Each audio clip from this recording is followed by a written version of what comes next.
You've got a deadline tomorrow. You know it's important, but somehow, you're here, watching another YouTube video. Don't worry, you're not alone. We all procrastinate. But have you ever wondered why? Why do we delay things that matter, even when we know it's going to stress us later? In this video, we'll decode the psychology behind procrastination, what's really happening in your brain, and why your mind tricks you into putting things off. Stay with me till the end, because understanding why you procrastinate is the first step to finally overcoming it. 1. What is procrastination? Really? Most people think procrastination is just laziness, but psychology says it's much deeper than that. Procrastination isn't a time management problem. It's an emotion management problem. You're not avoiding the task itself. You're avoiding the feeling that comes with it. The stress, boredom, fear, or self-doubt. So instead of doing what's hard and uncomfortable now, your brain chooses an easier short-term escape, like checking your phone or watching another video. This is your brain's way of saying, let's feel good now, and we'll deal with the consequences later. 2. The battle inside your brain. Here's what's really happening inside your head. You've got two key players. The limbic system, the emotional part of your brain that wants instant pleasure. The prefrontal cortex, the rational part that plans for your future and keeps you disciplined. When you decide to study, work, or start that project, your prefrontal cortex takes charge. But when a task feels stressful, boring, or uncertain, your limbic system hijacks control. It says, let's just watch something relaxing first. That moment, that tiny decision to delay, is procrastination in action. It's not because you don't care, it's because your emotional brain wins over your logical brain. 1. The psychology behind it. There are 4 key reasons we procrastinate. 1. Instant gratification and the present bias. We humans are wired for instant rewards. The brain's dopamine system lights up when you get quick pleasure, like social media likes or funny videos. Working on something long-term doesn't give immediate rewards. So your brain says, why suffer now for a reward that's far away? This bias towards short-term pleasure is called present bias or temporal discounting. And it's one of the biggest reasons we delay important tasks. It's not that you're weak, it's that your brain evolved to prioritize now over later. Fear of failure and perfectionism. Sometimes, procrastination is disguised fear. You don't start because you're scared your work won't be good enough. You overthink, overplan, and overanalyze until you run out of time. Psychologists call this self-handicapping. We delay so that if we fail, we can blame the lack of time instead of our ability.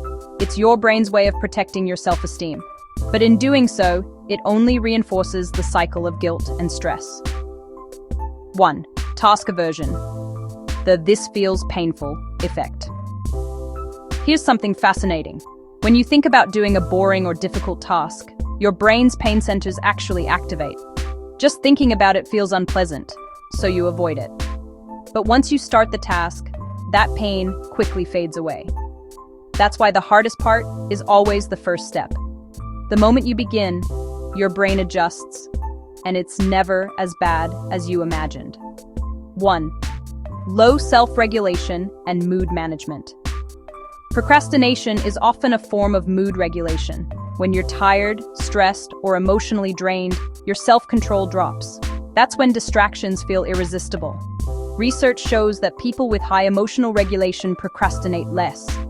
Not because they're more disciplined, but because they can handle the discomfort better. So managing your emotions is just as important as managing your time. Let's look at the vicious cycle we fall into. 1. You face a task that feels unpleasant. 2. You avoid it to relieve stress. 3. You feel guilty for not doing it. 4. That guilt increases your stress. 5. Which makes you avoid it even more. And the cycle keeps repeating until a deadline finally forces you to act. 1. What can we learn from this? Understanding procrastination isn't about judging yourself. It's about awareness. Once you realize your brain is wired for short-term comfort, you can start designing your environment and habits around that reality. For example, break tasks into smaller steps. Your brain won't see it as painful. Use just 5 minutes rule.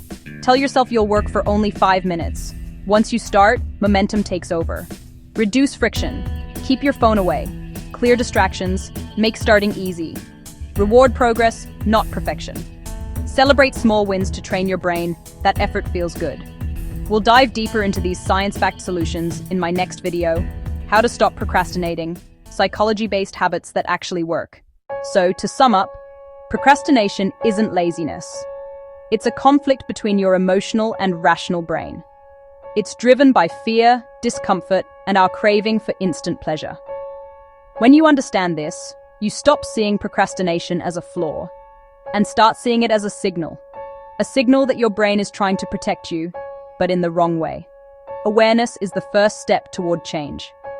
So next time you catch yourself putting something off, pause and ask, what am I really trying to avoid right now? Once you know that answer, you'll have control over your procrastination instead of it controlling you. If you found this video helpful, give it a like and share it with someone who needs to hear this. And don't forget to subscribe for more deep dives into the psychology of human behavior.